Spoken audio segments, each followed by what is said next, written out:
Let's bring in former acting DHS Secretary and Executive Director at the America First Policy Institute, Chad Wolf. Chad Wolf, well, everybody watching the border, watching Fox News, watching Fox Business sees lawlessness every single day. And I want to take just have the viewers look at this graphic. The illegal immigrants have a less than 5% chance of being deported under President Biden. How do you see this being reversed? Somebody different in the White House?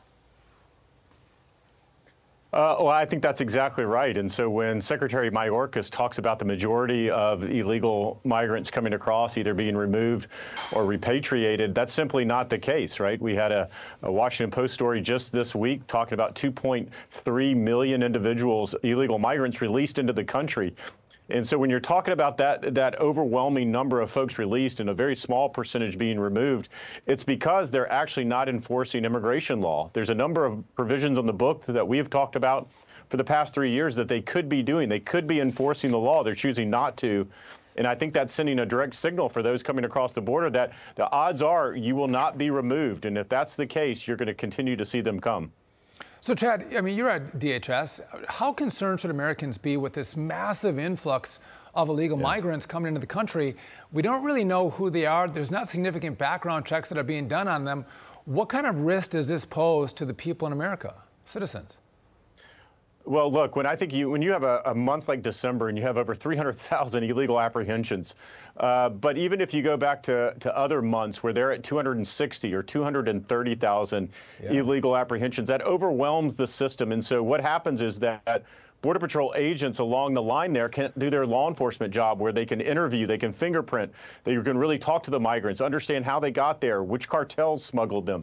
They can't do any of that because they're simply processing and they're getting in and out of their facilities as quickly as possible, not to mention all the known gotaways. So I think if you're the American public and you're looking at the situation along the border, you're saying, I don't know who any of these folks are. I don't think DHS does, nor do I know where they're going. But what about all the gotaways? And so when you see over 300 known or suspected terrorists along the border being apprehended, I think it gives the American people a lot of pause, and it really should.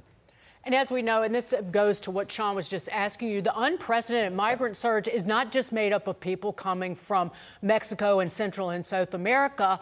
There are thousands upon thousands coming from Africa who have made their way not just to the border, but across it or in the United States. The New York Times reporting the number of African migrants apprehended at the border more than quadrupled in the fiscal year 2023, from 13,000 to 58,000.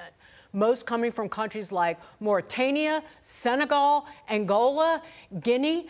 Here at Chad, in New York City, you encounter people delivering food who have no even access to one English word.